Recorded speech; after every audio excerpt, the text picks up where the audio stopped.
Joe Biden addressed the nation today, I guess, about Trump's victory. Let's just look at this man's body language, okay? Because remember, Joe Biden had to drop out because he's so damn old that he can't walk on a rug, you know? Remember? All right, let's just look at see that little trot. Good morning, good morning. Good morning, good morning. Yeah, let's hop it back to the beginning there. He's grooving. Yeah. Yeah. Oh, yeah, a couple little trot steps in there.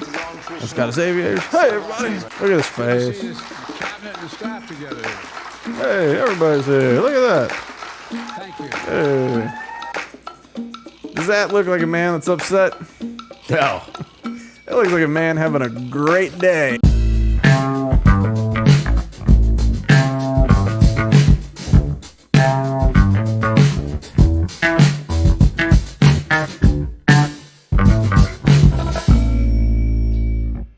Welcome to Loaded Talk. I am your congressman, the third most popular candidate to ever be. I am Frank, and along with me, as always... What's up, planet Earth? I'm Bean. Bean. Well, we had some news this week. There was a contest held, and a president was elected. I would like to start by saying it sure appears as though my analysis was totally correct. I said it looked like Trump would take possibly all the swing states. I said maybe even Wisconsin. And although they haven't called Arizona and Nevada yet because they do not know how to count west of the Rockies, I think that's what's happening. Because, like, I didn't know it. Somebody was complaining about Utah's votes. And it's like, you know, Utah's like a 80% Republican type place anyway. So it doesn't matter. Like, you don't even have to count a vote. Yeah, Republicans won it. But apparently they're real slow on the counts. So I don't know what it is, but Arizona right now is only at, is it 69% still? Yeah, and it's been like that all day. So it's like they got to like 60% on election night. And then between Wednesday and Thursday, they've gone from 60 up to 69%. So I don't know what the hell. I know... For Arizona, they got funky rules for the mail-in ballots, but it's just they have to count the envelopes first, and then later the ballots have to have the same count. You know, so if you're going through like 1,500 envelopes, and then we opened up and we had 1,500 ballots, everything is fine. You know, it's just an additional layer of checking, which is fine, but get it done faster. Like count it earlier. Like, why can't the machines open the envelopes? Even if they can't open the envelopes, like if they're mail-in ballot, and some people they drop off their mail-in ballots like on the day or whatever. And I think in Florida you can't do that. I think on the day you have to turn in, like you got to do your little Scantron. Like, I don't know. Florida has it down. We have paper ballots, so you can always go back and count them. And then we ourselves put them in the little Scantron machine, which goes boop, and goes to their little computer. And then, you know, as long as there's no issues, I guess they send that to the... Oh, I dropped my phone. They send that to the county. Whoop. He'll be back. They send that to the county. The county sends it to the state. And, like, we're done early. Like, we're very good at it. And it's like... Because it's not the most, like, technologically intense system, you know, we don't have buttons to push or anything like that. Like, I can't imagine it's an expensive route to go. I have to imagine it's one of the more affordable ones. Well, you'd think they would be standardized. Yeah. Well, so yeah, the states get to be in charge of how the elections are thrown, which I forget the logic to it. I think there's a good reason, whole separation of power. You're electing federal officers. You don't want them doing some nonsense or something, which is fine. You mean like rigging the machines? Yeah, like something like that. Which is fine in theory, but, you know, my whole thing is like, okay, if you're a governor of a state and you're telling people before this election, like, it might be 2 weeks before you have the count, and then you have a state that has more votes for any party than you have in your entire state, And they're like, yeah, we'll be done around 9 o'clock, 10 o'clock maybe. And because, we got some central time zone parts. And you don't think you can get on the horn with those people and go, man, that's like 3 elections in a row where y'all are on top of it as the third most populated state in the union. Like, what are you doing? Can you fill me in? And you know what happens to the other end of the line? The guy will go, yeah. And they just tell the information. Like, this is not difficult. I don't know why they're not solving it. It was ever since the hanging Chad fiasco. Yeah, we got good after that because that was embarrassing. Well, Donald Trump won. He won hugely. He is going to finish, I think, at 312. Right now, they've only given him 295 because Nevada and Arizona have not called yet. Nevada's pretty close. There's a chance he loses. I just don't think so. I think he sweeps it. I don't think there's any reason, beyond just the normal thing that parties do, try and get a little extra pepper in the gumbo. But really, when you lose all the swing states, like, it's not even worth doing an effort. So that's the other thing about it is you can't say this is nefarious, even if there is a stealing of an election going on in these two, in Phoenix and in Las Vegas, right? And they stay up, they go, we're going to calculate this out, and we're going to do it. It's like, what do you win? You win nothing. You win nothing. Like, cool, you went blue. Who cares? So this is just incompetence. This is just stupid systems and incompetence for why it's being so slow. What on election night, how late did you stay up? Maybe like 11. I started just realizing it was a giant waste of time when they were like, we still don't have the numbers in from California. And I'm like, all right, California's blue, Oregon's blue, Washington's blue. They didn't call Alaska till like today, and it's like, Alaska's red, guys. Alaska's red. Yeah. Alaska's red, Hawaii's blue. It happens every time. Yeah. Like, it's, yeah.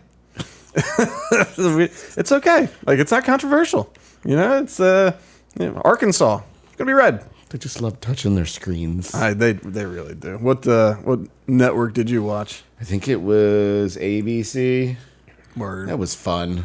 Was it? I guess. I went to a watch party for a city council candidate here in St. Petersburg, just for a little bit, and so but when I got back, which would have been maybe 9 o'clock-ish, something like that, I decided to watch the coverage on the Blaze Network. They have pretty good coverage. They've got a variety of people, and they don't, it's election coverage. It can be dull, and it's just people riffing, but they've got like funny people that come on and sort of a mix of personalities. It's definitely more of a, right-wing tilt, but yeah, two things I noticed, right? So there's a guy named Steve Dace, and he is like this nerdy brown fella with glasses from Iowa or something. I think Iowa, and like he's very just.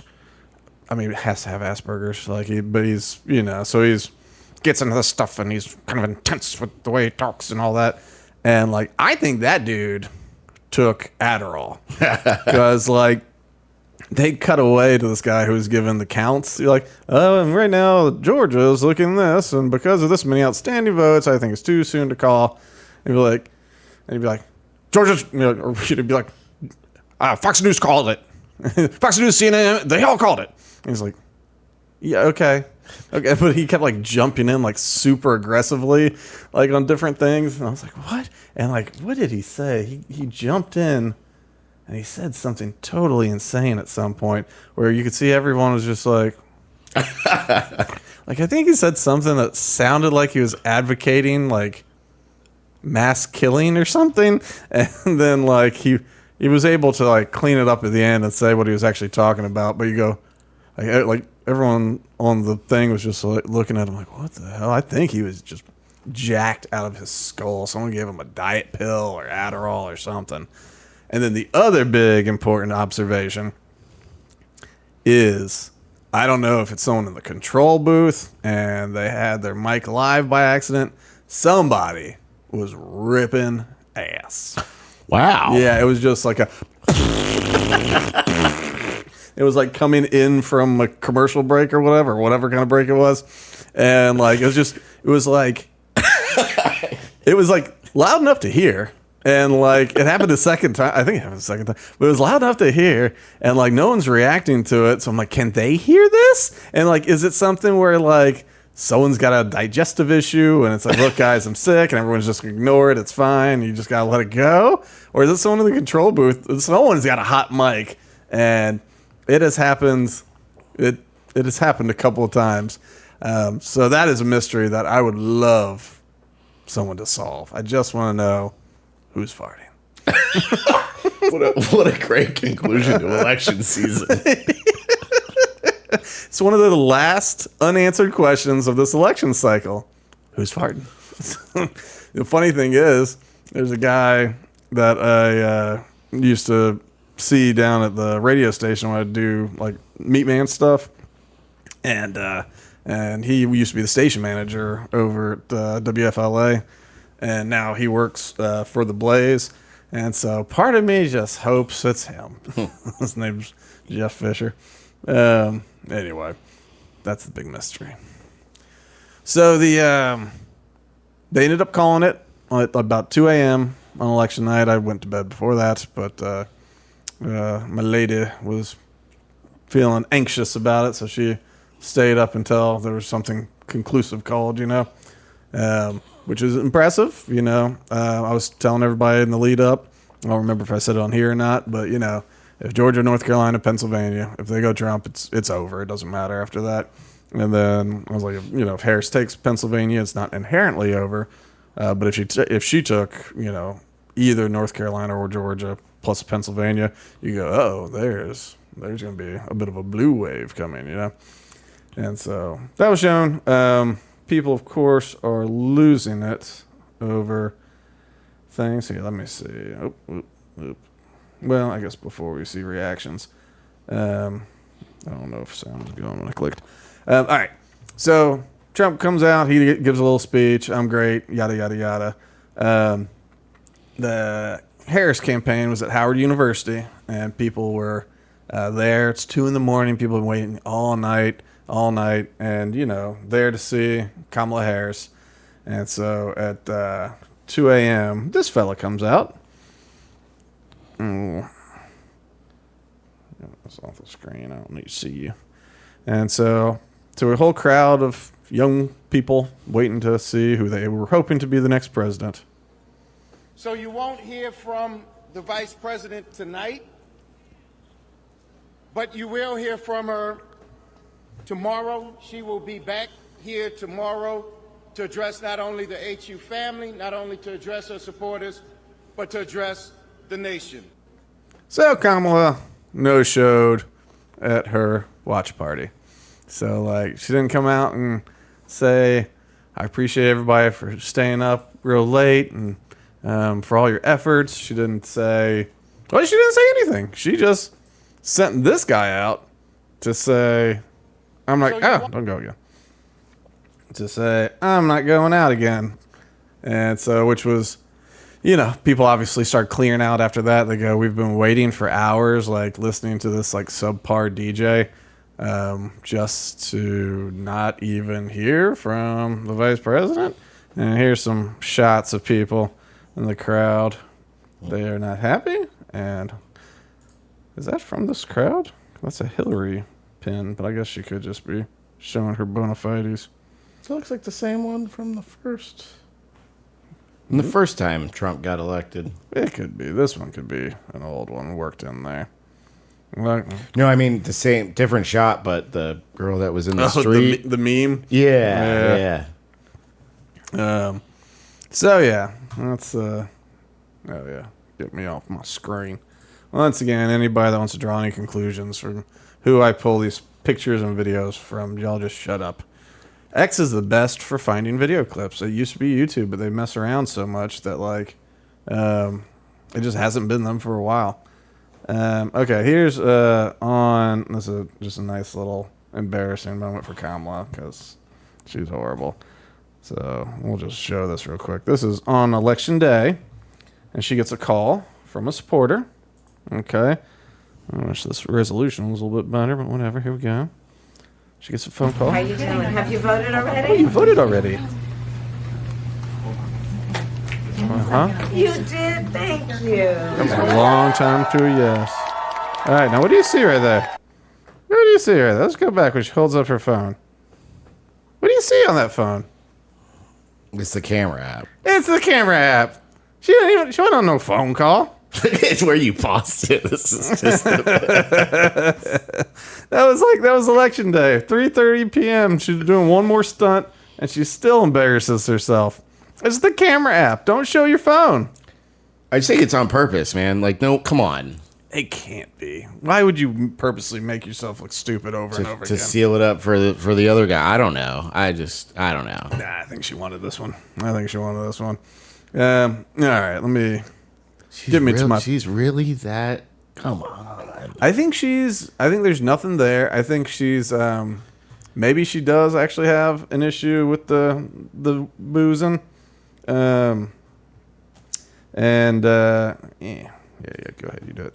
I don't know. I think it's one of those things where, like, at a certain level, like, you know, she had to do what she had to do to get to the attorney general type stuff, and then that's a job that actually involves, you know, putting in work. And though one could argue that perhaps she was not suppressing information, like like Tulsi Gabbard said, there was time to, like, free someone, and she dragged her feet on, like, signing it, and there was, like, evidence that came out that, you know, showed some dude was innocent, and she didn't give it to anybody until she was ordered by the judge, you know, which is crooked and stuff. But maybe she just doesn't do her job. Maybe she wasn't being, like, corrupt and horrible. She was just like, what? I had to do stuff? But anyway, I think it's a little bit like that now. Like, at least when she got to the Senate run, you know, there's handlers. They tell you what to say, how to be, you know, all that kind of stuff. And it's like, you need to smile, be pleasant, do these things. So you smile, you be pleasant, you do these things, you get elected. It's, you vote for the lefty stuff. Like, that's what you do. And it's like, okay, sounds good. And, you know, I don't know. She probably has some beliefs. I mean, the fact that her dad was a Marxist or whatever and taught it or whatever the thing was. Maybe she believes in very progressive things. Maybe it's just, I don't know. I don't know who decides her thoughts for her. But I don't think it's her. Because, like, I mean, on this campaign, the fact that she kept using the same speeches written for the first debate. So once again, she had her debate answers written for in advance, and which was proven by any interview afterwards, where she would use the same story, the same speech, but needed it on a teleprompter for Univision. And so you just sit there going, like, so you don't have any thoughts on this. You don't seem to have, like, the number of things that she went back on. I'm definitely banning fracking. I will not ban fracking. You know, like, I am all for a mandatory gun buyback program. No one's coming for your guns. You know, like, all these things. It's like, you know, guns tend to be something that people are pretty set on. And if they're not, I think everyone's set in their opinion of either very strong gun advocate, very strong anti-gun advocate, or very strong in the, like, I don't know, it's not my thing, I don't pay attention, you know? But I think those are the three camps. And so for her to be very strong in the banning AR-15s and stuff, to suddenly be like, nah, it's a, like, I mean, that's just not real. That's not, like, if I came out one day, unless I came out and I said, you know, I've seen behind the curtain, this is what changes my mind. Because she never said that. She never said there was this inciting event, you know, that really changed the way I see things. It was just like, I told you I'm not going to do that, you know? You go, okay. Like, I'm not going to ban fracking, even though I promised it when I was running in the primary to be president, you know, 4 years ago. Like, I'm not going to. It's like, why? It's like, because I need to win Pennsylvania's vote. It's like, well, there's nothing else there. Yeah, she told Oprah If you come into her house, you're getting shot. Yeah, she's like, get, I'm gonna get you. And so I think that's one of the reasons it was such a rough night. Is I don't think she has many strong political beliefs. I think it's a career for her at this point. It's lucrative, obviously. She made it to senator, and at that point, and maybe before that, but making it to senator, it's like you. Then just sat back. Yeah, you're in California, so like it's a safe seat for an incumbent. You're a good-looking politician, and like you're not going to get hit by the media. They're in your camp, and so you don't have to do anything. And then it's like yeah, but I want to run for president because first black female, Indian female, whatever the hell, president. It's why not? You've got aspirations. You want the seat. You want the power. Like, is it to do something with? No. She doesn't have a transformative thing. She wants to be president. She wants to wear the sash and the crown, and which is not unique to her. There's many people like that.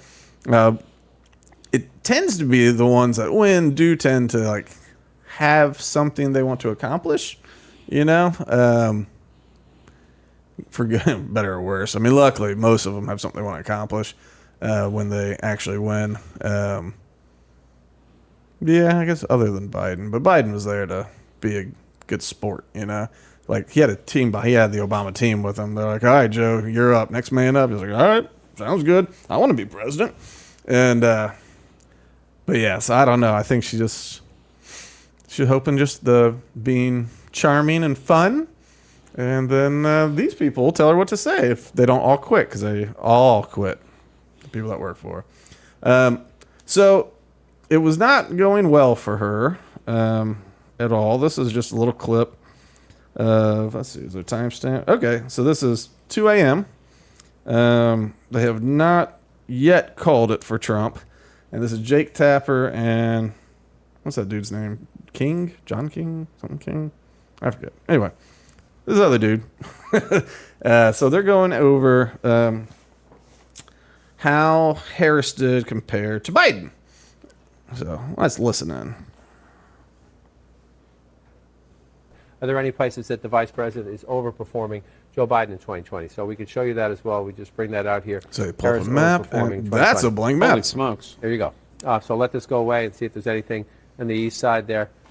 Literally nothing? Literally nothing. Not one county? By 3% or more. Are there So, any places that the vice president is over? Jake Tapper voices his shock. He's like, what? Not one county in the entire country did Kamala do 3% better than Joe Biden on? He's like, nope, there's not. Not one. It's like, that's not good. Of course. Yeah, I'll jump to, hold on. Let's just jump to this now because it's fun. Let me pull this up here. Can I make this bigger? I can do this. All right. So I guess this is from Zero Hedge. It is a funny little thing to consider, a little thought experiment. So this is for those of you listening, it's a bar graph showing the last 4 elections. What you see is the Democrat vote. There's a dashed line at about 65 million, just above that it looks like. And 2012 was right at 65 million, and that was the win. Then in 2016, they won again at about 65 million. So those were the Obama ones, So you see Republicans, had some with McCain, did a little bit better with Romney. And then all of a sudden, 2016 is Trump. What is it? Popular vote. Yeah, okay. So there you go. Well, Trump really did do a lot less. So this is Obama and then Trump. But still, the Democrat popular vote was about the same. California turns out, New York turns out, same amount.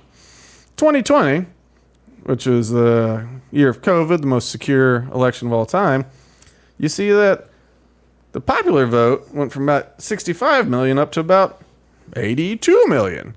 And you go, well, okay, but a lot of people got out the vote.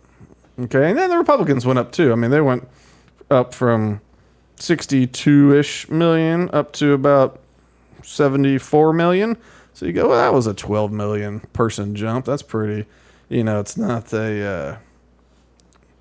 well, yeah, 17 million, whatever. But anyway, so you go, all right, well, both jumped substantially. It really turned out the vote. So then you get to this election, 2024, and the Republicans have dropped down to, I don't know, from 74 down to 72, 71 million. The Democrats have dropped all the way back down to about 65 million, which is weird. Very weird. Because, Trump's reelection, a lot of people came out that didn't vote the first time. And there's a lot of, never Trumpers in 2016 that are typical Republican voters that said, you know what, I am going to vote for him this time. The Libertarian Party had a nice boost from Trump's unpopularity in 2016. He was not a popular guy, and Hillary, I mean, it was not actually popular, but she was a strong candidate of sorts. She just such a irritating person to observe. Every time Nobody wanted to get suicided. yeah, but every time she took a break from actively campaigning, televised events, her poll numbers went up. She took a week off, her poll numbers went up. She got in front of the camera, poll numbers went down. And but anyway, yeah. So they were able to bring out almost 20 million new voters for 2020, and then 2024 lost all of them? Every single one of them, huh? All of the votes that were out there. Because 2020 was also to defeat Trump. And it's not like Biden was that popular. I have a stat in this other tab here. More people voted for their candidate this year instead of voting against the other guy. So in 2020, it was a greater percentage of people voting against the other guy instead of voting for my guy. So when you're voting against somebody, that doesn't typically do as well. And so this one, there's more people voting for their candidate. I don't know if it's all Republicans because I didn't see it broken down that way. But even with that, these numbers drop. And, I don't know. The Republican numbers, you could say, I don't know. You can just say they just didn't have the same turnout. It could be some people, when it's a sure thing, they don't go out and vote. When they feel it's a sure thing, they don't go out and vote. It could be, places like Florida. I mean, Florida did get a lot of votes. But I don't know. You get a real red place and they go, turnout's low. Maybe. I don't know. Maybe the Republicans are doing a little stuff the last election, too, They're doing stuff. We got to get some stuff going. Who knows? Maybe everybody was fair and there was no issue. I'm just saying, when you look at this graph, the most shocking thing about it, because even the drop for the Republican side, it's still in the 70 plus million. So, I mean, you're talking about shaving maybe 3 million off, something like that. 3 million sounds reasonable, plus or minus 3 million. I don't think is all that weird. But I don't know. This drop of 16 million or whatever it is, that just seems like a lot. Yeah, you don't have to be a statistician to see an outlier. It's just blatant. Yeah, no, it's odd. Especially it was the election that had the most drop box locations and the loosest rules and the most time. I don't know. Just saying. Fun thought experiment, right, Charlie? Yeah. Where did they go? All right, so let's see. Here's They all died from COVID. yeah, that's what happened. All right, let me make this. Because I'm thinking about the people who are not a part of quiet. it. Stop your talking. All right. So this is more CNN. This is Van Jones and I don't know, that guy. And Van Jones is going to give a little bit of his read about what's happening. I guess this is before they called it, but let's see. Pennsylvania. So he was at 2:46. So I can't see what time it is on their little scroll there, but anyway, I think they're about to call it maybe. Because I'm thinking about the people who are not a part of anybody's elite. Oh, 9:52. Who are hurting tonight. 12:52. There are African American women who know a little bit about being talked down to, and know a little bit about having their economic dreams crushed, who tried to dream a big dream over the past couple of months. And tonight they're trading in a lot of hope for a lot of hurt. And they were hoping that maybe this time, one of their own could be seen as worthy.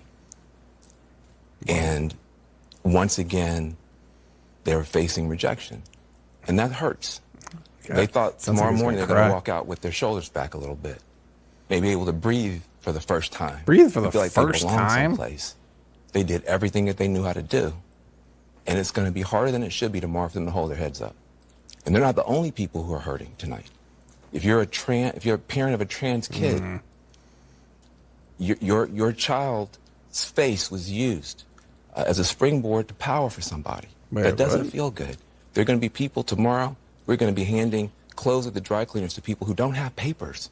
There are going to be people who are going to be cleaning their Okay. teeth tomorrow who don't have papers. People- And they're hold on. terrified tonight.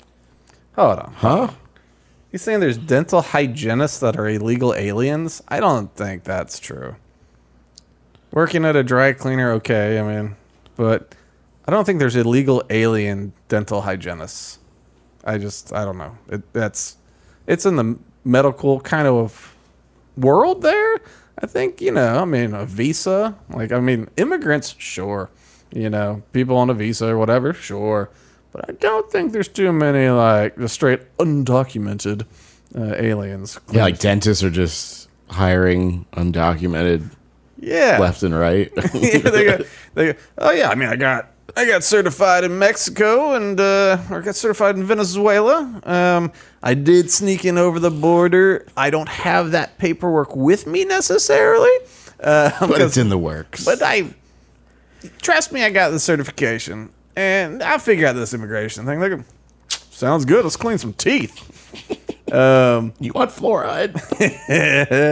Hey, did you see RFK Jr. tweeted out, on the first whatever the hell, he's basically saying, fluoride's coming out of the water immediately, which I say good. Adding stuff to water is weird. I get treating water to make sure it's clean to drink, bacteria, things like that. UV lights. Okay. UV lights sound good, yeah. It's fine. But adding things to it is a little odd, So the other thing, trans children's faces were used as springboards, I guess, because he's opposed to transing children. So it's it's turned into a political football. But here's the thing. It has always only been a political football. There were no trans kids, not really. And at some point, they were all, I forget the stat, but it's something incredible, 96% or something like that. 96% of all trans cases, all gender dysphoria cases, were men, typically above the age of 60. I don't know why, but that's how the stats always were. It's men wanting to be or identifying female, and it tends to come in the later years. Suddenly all these children, and the children. But yeah, so it's but that was something that got brought up to try to make the argument more controversial, right? Because North Carolina, the bathroom thing, and people want, some people are mad, but a lot of people are just look, I don't care what you want to do. I don't care. Whatever you want to do, it's fine. You're an adult. Who cares? The bathroom thing was sticky. You go, I don't know. I think most people felt listen. Boys in the boys' room, girls in the girls' room. If you pull off the look, no one's going to mess with you. So, if you're honestly trying, I don't think women are very, empathetic and stuff like that. There are some crazy ones, of course.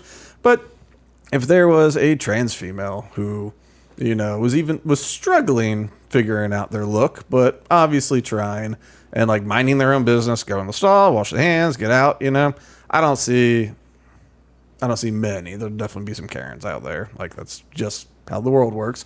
But I think as far as a political kind of vote on an issue type of thing, the vast majority of Americans would be that's fine. And in the men's room, literally no one cares. I always say, a goat could go in and use the urinal, and no one's going to complain to management. People will take some pictures, maybe pose with a goat, but that's it. Hey man, I pissed next to a goat. Yeah, that's it. There won't be one complaint. If the goat bites a kid, there'll be a complaint. But outside of the goat biting a kid, no one cares about the men's room, It's not a place anyone wants to be. Everyone's welcome because of it.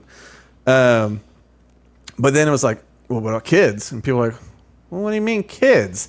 Yeah, my kids, I think we're going to have to little choppy, never stoppy. And so that's when people are like, whoa, like now we've got some questions, we got some issues. We wonder about your parenting.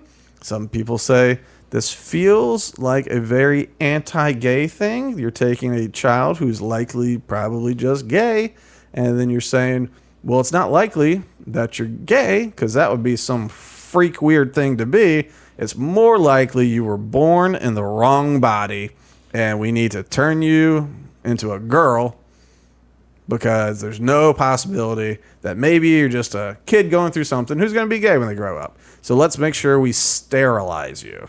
That my big problem with it is it's often it feels like, especially when you start like listening to the stories of the detransitioners, which those are some of the most heartbreaking stories. Like when you get into it, you go, "Oh my god!" Because these people are. There's no turning back, And like people talk about the suicide rates in the trans community, and they try to say, "Oh, that's all because of negative feelings about trans people." No, it's about this deep depression thing that's eating them from the inside. This dysphoria that they have already, and the thing is, the surgery doesn't solve all your problems. It changes. If you listen to The chemicals. the chemicals. So the hormones take a long time to work through. Like at first, testosterone makes you feel great if you're not used to lots of testosterone, but eventually, it can be weird. But Buck Angel, who's a trans man, says, I suffer from gender dysphoria. I got surgeries so that I can look more like a man, which is what my mind thinks I should look like. And so it helps with my symptoms of gender dysphoria. But I am not a man, I'm a female. And which is very literally accurate. And it sounds like somebody who's getting psychiatric help from somebody that is pegged to reality, as opposed to like after they change the definition of gender dysphoria to say, well, it's only if you're suffering from it, not if you have it. It's only if you're suffering that it's a mental condition. But it's one of those things. It's like, hey, listen, you're not a man. But there's definitely something that makes you feel like you're a man. And so, like, after counseling and stuff, at some point, he said, I think this is the route. He decided that's the route to go. Now he looks more masculine than I do. Like, you've seen him, right? Wait, who? Buck Angel. Oh, no. I think he might have even done porn or something. But, Oh, my God. no, he's, if you pull him up, he's exceedingly masculine. Like, you go, all right. You did it, like it just missing just one thing different, but this person's been like sort of I think maybe he did porn or something, but I know he's been, which would explain the name, but he's been around for a while as a trans man, and so when this whole thing started kicking off, he's one of these people who, instead of jumping overboard into crazy, has been like, all right, people, we need to calm down a little bit. Like he calls himself Trampa. But, so he's like, look, Trampa here, like, listen. And so he talks just a little sense. You go, all right. But anyway, all that to say, the kids thing has always been a political football. And, when you go hardcore for a couple of cycles on, like, what we're going to do is trans the kids, then people start to they go, hey, let's not do that. And guess what? Now you got a big thing to fundraise off of, both sides. But this big thing about like black women being able to breathe for the first time. Like, I'm sure, especially when you see the stats, like most black women did vote for Kamala. I think, actually, let me see right here. You don't have to switch it. I'm just going to look at it. But, so most did vote for Kamala, and I am certain that they wanted her to win, and that's all cool. But I don't think that suddenly they're just like, I can't even go on in this country anymore. I just can't go on. Like, she didn't win. Like, how am I supposed to breathe? Because, like, quite frankly, we are just not. We're just not the kind of country where like we're just holding people down. Let me had it on a different one. So, all right, well, black people went. Oh, that was 17% of her voting. Black folks. Let me see up here. Oh, here we go. Women by race. Yeah. So black women did 89% for Kamala. So, yeah, a lot of black women voted for her. 9% of black women voted for Trump. Kamala did better on the women overall. 60% of Latino women for Kamala, 38 for Trump. And then the honky chicks, 46 for Kamala and 53 for old Trump with the men's. Latino, it was close to 50-50. So 47% Trump for Latino men, 50% for Kamala. Black dudes, 74% for Kamala. And let me click it. Why don't you let me? 24% for Trump, which actually is for a Republican, that's a good showing. 24% of black dudes. And then with the honkies, 59% for Trump, 39% Harris. So, that was a big thing. Young men also came out, which they don't typically vote as much as they might pretend they're going to. They just get to it and they go, yeah. But anyway, so this guy is saying this guy's freaking out, and he's just like, this was such a racist kind of thing. He didn't say it outright, but these black women who thought maybe it was their time to have a place in this country, to hold their head up high, their shoulders back. They finally aren't something very negative. I don't know. But it's all right. I don't know. People were upset when their team lost. But people don't seem that upset this time, I enjoy listening to him speak, and that was really weird to me. Van Jones has been an interesting one because, he was, kind of a communist radical. And then he got in the Obama administration, and Glenn Beck had a whole expose on him showing that he was a communist radical, and that he had this whole plan for organizing people and stuff, and to get their plan. It's from top down, bottom up, inside out, I think was the thing. So you try and get the people in the streets riled up, and then you get the government to kind of push down some stuff, and then you turn the whole system inside out. And you go, okay. But so he had to resign, kind of, sort of one of those shameful things of resignation. And then he got washed. When he got hired at CNN, you go, they're washed. I think he might have stopped by a college first. A lot of times, the rehab program from politics is maybe a college hires you as just something stupid, and in some school of economics, school in political science, like an adjunct professor or something. Yeah, you get a job where you don't do anything, but you're at a school, and then from there you get hired on to CNN and MSNBC, something like that, and then you do that for a while, and the next thing you know, you're clean. Your sins have been absolved. But I'm surprised that he's still there. But the interesting thing about him is, for being a fairly radical dude for years, he is comfortable making honest assessments of things. Obviously, with this one where he's all teary, crying, that's emotion. He's not giving it a pure breakdown. He's upset because he wanted Kamala to win, and some people had really convinced themselves that Kamala was a shoo-in. Not just that she could win, but that basically impossible for her to lose, which I don't know where they would get that, because I don't know. We've talked about the polls. You look at the polls and you go, all right. Maybe they just see the one national poll, and well, I guess I do know how. It's because the news would take any national poll, and it's Kamala's up 3 points. Oh, Kamala's up 5 points now. And you go, throw the word sweep in there. Yeah. Well, but it's the national poll, and it's well, we don't vote by popular. Popular vote doesn't matter, though she lost that too. But it's popular vote doesn't matter. It's electoral college, so you go okay, well, who cares? Who cares about that? But the press, anytime it was a good thing like that. Oh, and the poll in Iowa, right before the election day, maybe 2 days prior, or something like that. Big headline article there.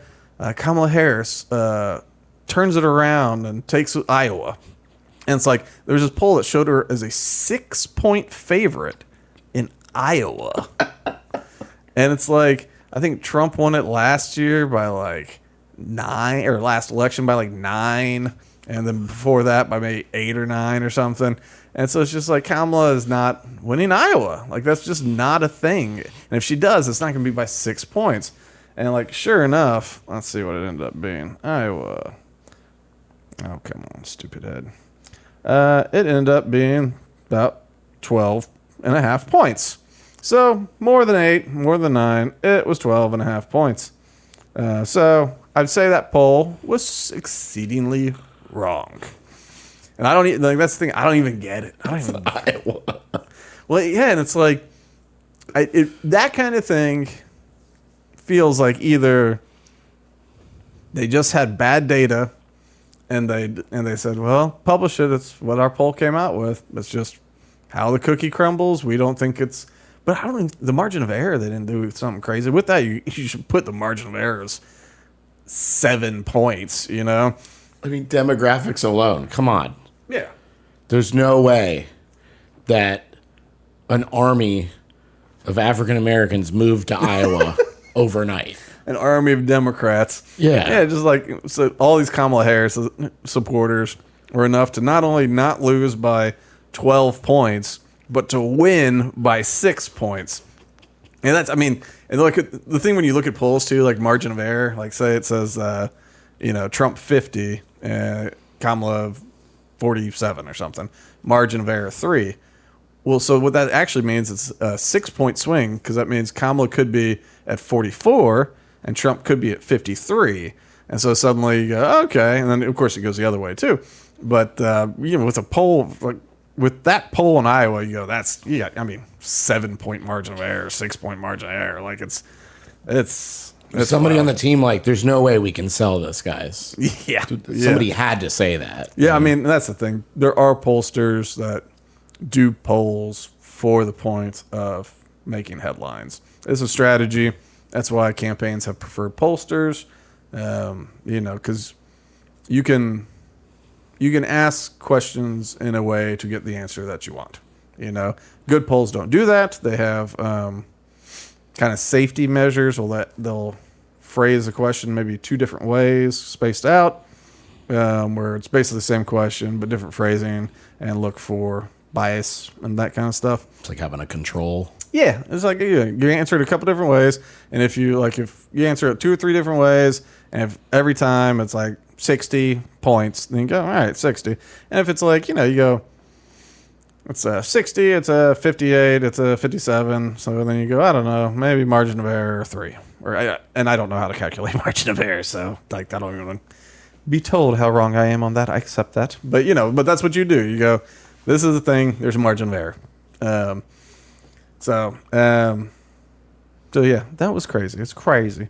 Let me see real quick. Oh, actually, on the trans children thing, I was looking at stats before. What percentage of non-binary / other did Trump get? I have no idea. It was 10 or 20%. I think it was 20%. It might have been 10. But no, I think it was 20%. Wow. Of people registered non-binary or other. Like, he didn't get 0. He got like 20%, which, I mean, that's something. That's interesting, It is very interesting. Yeah. Okay, I don't really care about all this. I was going to go into the breakdown. We kind of talked about the breakdown of how people voted. Religious people voted more for Trump. No. Only 19% of the Jews. They're up to something, Charlie. But all of his greatest friends are Jews, though. I mean, I don't know. All his finances are. And it is interesting to me how the Jewish bloc is, well, the not the Orthodox, but what's it called? The not contemporary. What's Reform? You have Reform, and you have Conservative, and then you have, and then you start getting into the ultra. You got Orthodox, ultra Orthodox, Hasidic. Yeah. Well, at least among Orthodox or Reform, Reform and non-practicing, like that block is like solid Democrat, and you go like, I wonder how that comes to be. I don't know if it's just, I don't know what it is, to be honest. Like, I understand people that live in like New York City, a lot of Democrats up there, don't necessarily understand why things get like that, like why cities end up being more blue. But anyway, it's interesting just because like other religious groups aren't that way. I guess 42% of other faiths. So 60% Catholics, 71% Protestants, 42% from other faiths. I think the Indians came out probably pretty. I wish that's what I want to see. Is how the Indians came out for Trump, because like with Vivek in the mix and J.D. Vance's wife being Indian or Indian American, I wouldn't be surprised if the Indians came out strong. I wonder if it has to do with just identification in general. What's that? Like the Jewish community, as far as 19%. Like, that's 19% of people who identified as, like, I don't... Like, how are you calculating that, Yeah, I mean, I guess they when would... you walk into the poll, what are you? Yeah, well, I mean, these are exit polls, and so they do ask people. So I think... I think maybe something kind of different about Judaism is... I grew up baptized Episcopalian, right? And so if I was walking out and there's an exit poll and they said, what religion are you? I'm like, I'm not, or something like that. It's like, nothing. I don't do that. And then but theoretically, if you had like a non-practicing Jewish person and they're like, are you Catholic, Jewish? I mean, I'm Jewish, because it is like that weird merger of like almost an ethnicity. I mean, I always forget how to say it. Was it? Ashkenazi Jews? There you go. Yeah. Like that, like that shows up in like the DNA thing. So I mean, that is a heritage right there. So I don't know. That's my only thought is like even the non-practicing are more like a non-practicing Jewish person is more likely to identify as a Jewish person than a non-practicing Protestant person. I actually had this very conversation with my wife the other night. Oh, did you? Yeah, because we talked about, she's like, I don't understand how like people hear a last name and they're like, oh, they must be a Jew. And I'm like, let me clarify. They might have married somebody who, it all depends, because we got into the wine shops and I'm like, okay, Julie probably married Steve but technically, I'm going to just say she's a Jew because she's got the name. She converted, and follows the mother. But she wears a cross, so like that's what her whole okay. So that's what her whole thing is about it. She strikes me as like Catholic Italian or something, But the last name thing is a funny thing too. Like, how did that? I mean, but I try to explain to her. I'm like, it's not just with you hear Alan. Okay, I'm going to just assume some sort of Irish background way down the line, or whatever, when you get into like the Eastern European names, it's like, okay, they're probably from that area at some point. Someone named Dimitri. Yeah. All right. Yeah, that's true. Well, let me see if I got some other people react. So, we got Harry and Bears, we got them. Do we want to go? And the extreme Jews love guns, so I just don't understand. It is odd. It's like, I'm not going into Brooklyn at midnight. Like, no. In the Jewish areas, nope. Oh, rowdy. I won't mess with them. Like, you heard that one story. The guy who went into a Jewish home in Brooklyn with a machete. It's like, that was the wrong move, dude. And he got lit up. I do recall.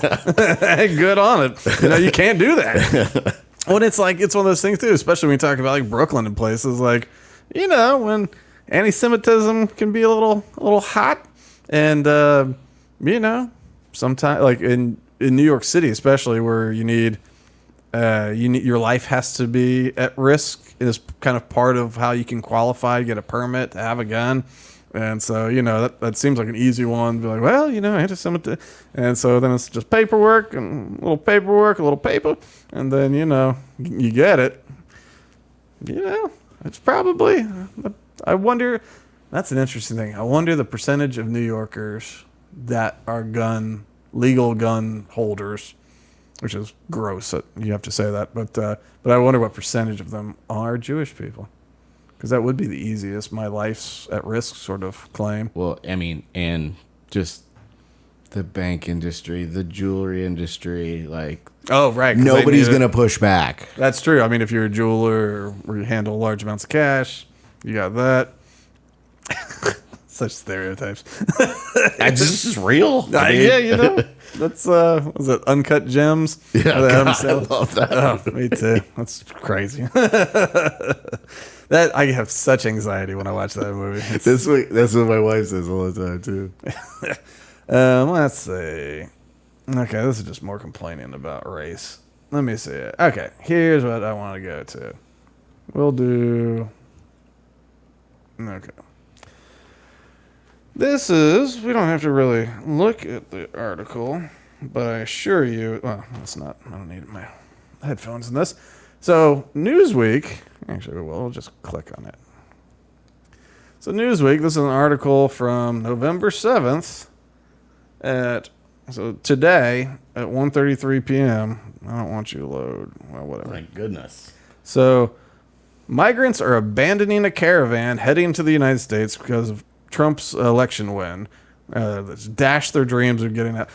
So this is Newsweek, and I mean this is, if you're a Trump campaign person, you can't get better press than this. So the caravan, which began earlier this week in southern Mexico, included approximately 3,000 migrants seeking asylum or economic opportunities in the United States. However, as news of President-elect's victory reached their phones, many decided to turn back, fearing deportation. Trump has vowed to initiate a mass deportation program, yada, yada, yada. This is the end of my dream of getting out of Cuba, says Felipe, who's not in Cuba. He's already out. He's already out. Success. You did it, Felipe. That's it. You're chill in Mexico. Seriously. I mean, there's very nice parts of Mexico. I know that, in the U.S. sometimes we poo-poo on things and because, it's not the same per capita GDP and all that kind of stuff. But there's lovely parts of Mexico. Rural, urban, Mexico City's great, I hear. That's what I hear too. My mom has been a couple times over the last couple years. Actually, when she finally got COVID, it was a nice Mexican City flavor of COVID. But she had a lovely time. She went with this museum group, and they all went. They saw, lots of culturally significant things. It's not in spite of what Donald Trump might say, it's not a shithole. It's a bit of a narco state, but just, mind your P's and Q's and you'll be all right. But that's the thing. You got out of Cuba, man. Mexico's cool. Or Ecuador or, I don't know how. Any of the others. Yeah. Any of them. Many migrants from South and Central America, like Felipe, join Telegram channels and other social media groups to share information. Okay. And other migrants in the caravan express frustration at what they see as betrayal by fellow Latinos who supported Trump, given the former president's hardline stance on immigration. They forgot about when they were on the other side, Venezuelan migrant said. But here's the thing. No. No, they didn't. Well, I don't know what you're being told, but if they're voting legally in America, someone in their lineage came over legally. Maybe they did. Maybe someone before them did. And they like being an American. And they like being whatever, Mexican American, Puerto Rican American, however you want to identify, whatever. Well, I guess Puerto Ricans were always American, so that, not them. But anyway, you get what I'm saying. And so, I guess they'd still be lumped into the Latino vote, though. Either way, just another group of Latinos that was never on the other side. I don't know who, I think people are lying to them. I think it's a very expensive advertising campaign. I know that before, I think back in the Obama years, or maybe it was right after Trump took over, but there was an ad being run in Spanish in South America talking about welfare benefits and things like that coming over. And it sounded like Obama's voice or something like that. It's one of those things. So it's like a commercial that sounds like Barack Obama saying, "Come to America. This is all the stuff you'll get when you get here." And you go, "Huh? Who's paying for that?" And then when you see these migrant caravans, wins every time. It's not like the trail of tears, but the trail of smiles, I guess. Where like someone they're just walking in line. They just follow the person in front of you. Let's just walk. It's not like a road that's been, well traveled, and it's like that's the road to freedom right there, the road to America. Now, like there are giant vehicles that take these people many, many miles, like many miles. They all get in the back of a semi truck, and then, there'll be camera opportunities at certain areas. They like to pull over the trucks when there's a bend in the road, and they can get a shot of a lot of people walking over a bridge. They love the thing with the bridge. But you look at them, and you go, no one seems like they're sweating that hard. And they all have water, which is good. I'm glad they have water. But you go, where'd they get all that water? Like, who's handing out bottles of water? And what about, like, I don't know, they all got here at the same time? Like, the old one and the young one and the fat one and the fit one? Like, everyone got here at, like, the exact same time? Like, that seems unusual. Because I know I can walk like a fool, like I can walk a very long time, and I walk fairly quickly. And so when I'm with a group, I often have to slow down and wait and just figure out ways to not be in the front so I don't walk too fast. That is just naturally going to happen with a big group. There's going to be people that get there before other people. You'll have families. But anyway, all that to say, like, there's a paid effort to get these people up here. If I had to guess, it's probably some group affiliated with George Soros. No. Yeah, and I don't even think that's a guess. I think that's, like, verifiable. But that's verified. That's confirmed. But no, like, so there's this effort. But it is, in a Trumpian kind of world, like, you can't write a better headline for Newsweek. Migrants abandon caravan as Trump win kills dream of getting out. You go, look at that. I haven't even been sworn in yet, and they're already stopping. They know it's coming. They're not even coming in anymore. I mean, like, he is talking about this somewhere. And the way I found this is, I think it was Don Jr. put something on Twitter saying that it was a Newsweek headline. And it said something like Hamas is looking for a ceasefire as soon as possible type thing. And so I thought, I was like, I need to see the original source on this, because I'm not going to just trust that no one just wrote something, wrote a fake headline. And I got distracted by the migrant thing, where I was just like, what? Because I went to Newsweek's Twitter thing, and I scrolled down for a little bit, but I was just like, I'll be damned, this is a real headline. Like, you'd think they would, I don't know. You'd think they wouldn't be that quick to try and give them a win. I think they're phrasing. They think it's an L, but it is not. All right, give me my bar here. That was just a fun one. Okay, that's the migrants. That's her crying. I don't care about her crying. Okay, this is very important. So Kamala Harris gave her concession speech today, I guess, at Howard. And I'll actually say it was a good speech. I have some in here. We probably won't play it with time. But it's one of the better speeches she's given. She definitely had her, you can see it in this shot right here. There's two teleprompters right there. And so those angular things. Yeah, I know. So she had them, but it was a good speech. It was, the fight's not over. It's just sometimes it takes a little bit longer. Don't lose hope. I congratulated them, said we're going to have a peaceful transfer of power, which is, a slight little subtle dig, but she's not president, though. She's not. But she's like, I'm going to help however I can, blah, blah, blah. So it was a very nice speech, and she did a good job, and she played slightly with the audience. I mean, nothing crazy, but a little laugh, but it seemed, the best speech she's given, I think. Of course, it's her concession speech. But before she gets there, Charlie. Oh, I don't even know if there is audio on this, to be honest.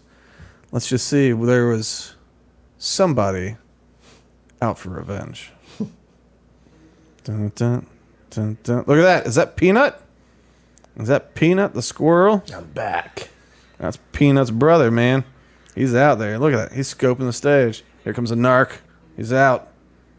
But yeah, that was Peanut. Boom. Look at that. Dun-it. That's what happens, man. You raid someone's home, you kill Peanut and Fred, they're coming after you.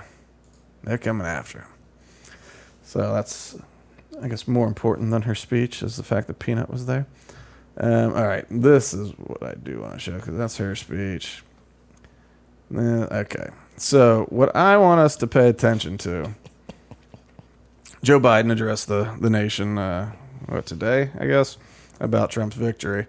Let's just look at this man's body language, okay? Because remember, Joe Biden had to drop out because he's so damn old that he can't walk on a rug, you know?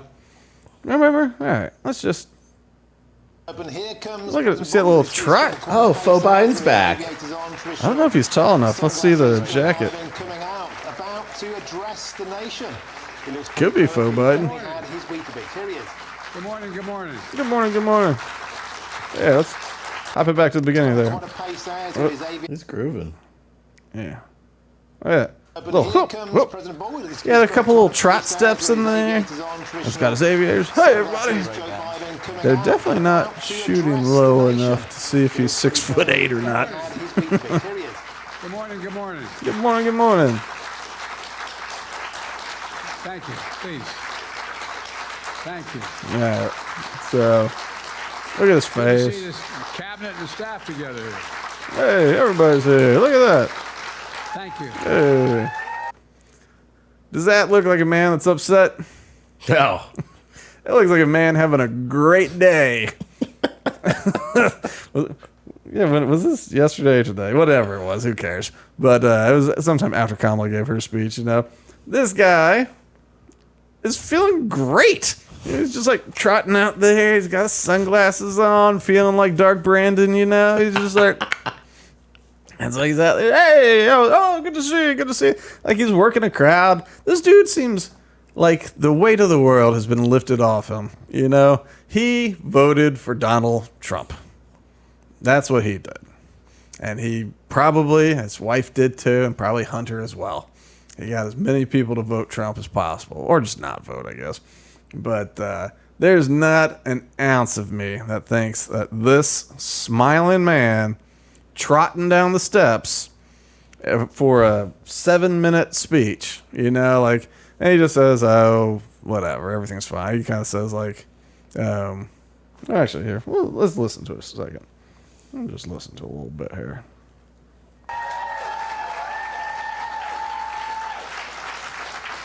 Thank you, thank you, thank you. Please. Get to it. Thank you, thank you, thank you. You're welcome. It's good to see you all. Yeah. Particularly good to see my granddaughter sitting in the front row here. How's her hair smell? Finn, how are you, honey? For over 200 years, America has carried on the greatest experiment in self-government in the history of the world. This one has different That's not earlobes. hyperbole, that's a fact. He just For the sounds people. different. The people vote and choose their own leaders, and they do it peacefully. Look, one earlobe's a And hanger, we're in the a other's democracy. attached. The will of the people always prevails. Yesterday, I spoke with President-elect Trump to congratulate him on his victory. And I assured him that I'd direct my entire administration to work with his team to ensure a peaceful and orderly transition. Just jump, let's see. Something I hope we can Must be do, really no bright matter out there. who you voted for, is see each other not as adversaries, but as fellow Americans. Bring down the temperature. There you go. I also hope we can lay to rest the question about the integrity of the American electoral system. Well, It is honest, it is fair, and it is transparent. yeah, It can be trusted. but no voter Never ID. lose. No voter ID. I also So. hope we can restore the respect for all our election workers who busted their Something's necks. up with his took hair risks today. At the outset. We should thank them. Thank them for staffing voting sites, counting the He should keep his sunglasses on with all that squinting he's doing. Yeah, something's up with his hair. I think he's got. I don't that. think that's Joe Biden. The pictures where they talk about his earlobes being different, his earlobes in this are different than those pictures where they talk about his earlobes being different. And like I was like, whatever, all the skin tightening, like the lobes went away. They had to like sew things down. But this looks like they're back a little bit. Like I don't know, it's faux Biden or whatever. His hair is weird. I think there's some texturizing. You know how like when people go on TV, they've got that hairspray stuff that makes your hair look thicker because all the lights shine and stuff. I think he's got that stuff in. But anyway, there was a little speech about not seeing your neighbor as an enemy. You vote differently. Let's everybody just chill out. Nothing's that bad. It's just another election type thing. So overall, I think it was a good speech. But yeah, there's not a part of me that thinks this man is upset about this election result. What'd you think of his little trot?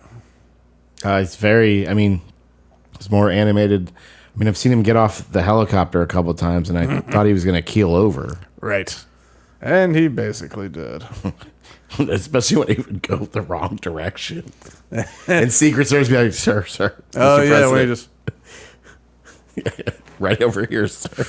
And then they'd be like, "He's going off course, guys." So I heard Dr. Drew was on the Your Mom's House podcast, and so he was talking about.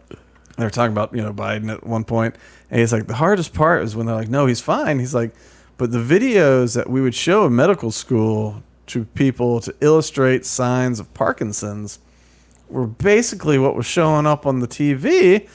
And we say, when you see the arms like this, when you see this and this and this, those are definite signs of Parkinson's. And they went, nuh-uh. And you're like, all right.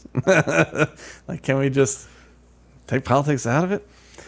So anyway, Trump is officially, well, he hasn't been sworn in yet, but he is officially the president-elect. Maybe he'll do what Biden did last time and have a whole office of president-elect and make his own logo. Do you remember that? It's like the president-elect's office. You go, what? Like, why do you have a seal? Like, none of this makes any sense. But he's in. Elon Musk is excited. That whole group. Elon Musk sent a picture about his Doge office that had a picture. It was from Office Space when they're, interviewing people for firing. One of the heads was Elon. One of the heads was Ron Paul. And then Ron Paul said, I am totally open for this. And it's like, it's happening. If somehow Ron Paul either ends up in the cabinet or at least in a senior advisory role, and you have people like Elon Musk and Vivek Ramaswamy, who's already said he wants to fire like 75% of the government. Like, if this is the group surrounding this man, and these things actually happen, it'll be hard to pinch myself. I know. It's one of those things like, Chase Oliver was the Libertarian candidate.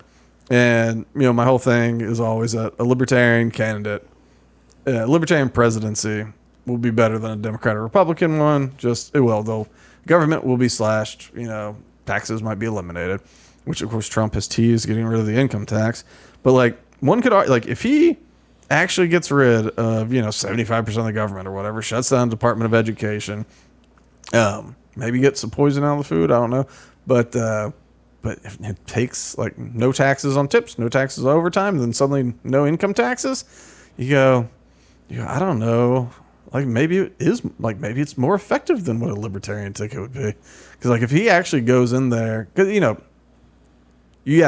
as president, you still have Congress to deal with, so it's hard you don't just have a magic wand to like enact your libertarian dreamscape, So right now they're leading in the Senate, 52 to 46 or something like that, with a couple left to be called.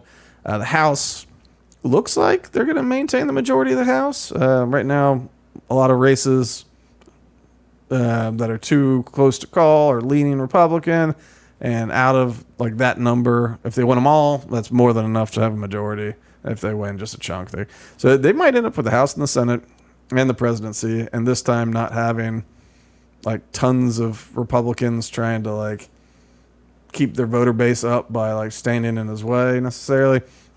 So, if they really do enact some of these things, like tariffs, I'm not crazy about. If they said there's no income tax anymore because of this tariff on Chinese goods, I don't know.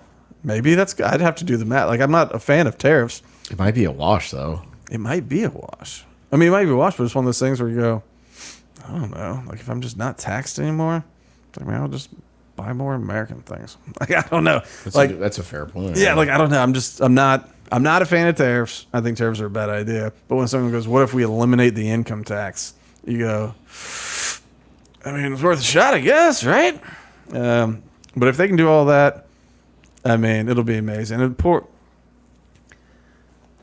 our poor Libertarian Party did not have a good showing. In Nevada, Chase Oliver got fewer votes than the none of the above option. So more people said none of these people than Chase. In like Pinellas County, our county. So when I ran, my district was a portion of the county. Nothing east of US 19, so Old Northeast, Shore Acres, Coquina Key, this neighborhood right here. It all got thrown out. So, fairly populated areas of the county. In my congressional race, I got like over 3 times, close to 4 times as many votes as Chase got for the entire county. So it was not a good showing. I thought, he was a nice enough guy. He looked like he was putting in the work. I just didn't translate. And I think this time in particular, like the coalition that Trump put together or that came together around Trump, because RFK ended up being a third party guy. A lot of libertarian types of people liked him because of his stance on food and health. And then Tulsi, so you had 2 Democrats, and like RFK was kind of positioned in a more independent than Democrat, if you believe him. And so and then Elon Musk, of course. And so you got this whole coalition, Vivek Ramaswamy, where suddenly more people are like, I like the coalition. I like this coalition, So I think it was probably not a good year, but I thought this year would be good for Chase Oliver because he comes to the party from the left, and so I thought, like, all right, people are going to be unhappy with their selection in the Democratic Party, so maybe he'll peel off some good votes, but that did not happen. So just a little libertarian update there. All right, so yeah, now we sit back and wait. We see if Trump actually does the stuff he's been talking about. See if the Department of Education actually gets shut down. Let's see if taxes actually get slashed all over the place. Let's see if regulations actually get slashed all over the place. Let's see. I'm interested in what RFK is going to do. Like, is he going to get the fluoride out of the water? It's weird because I don't like government regulation, but there is no question that we're being fed poison in our grocery stores between the dyes and the various additives. Like, there's a lot of gnarly stuff out there that causes like real problems. The Yucca app, Yuka, if you ever use that, you scan stuff and you go, like, I knew it wasn't great for me. It's like, I didn't know that it could cause, infertility. Like makeup wipes, like a very normal like makeup wipe brand.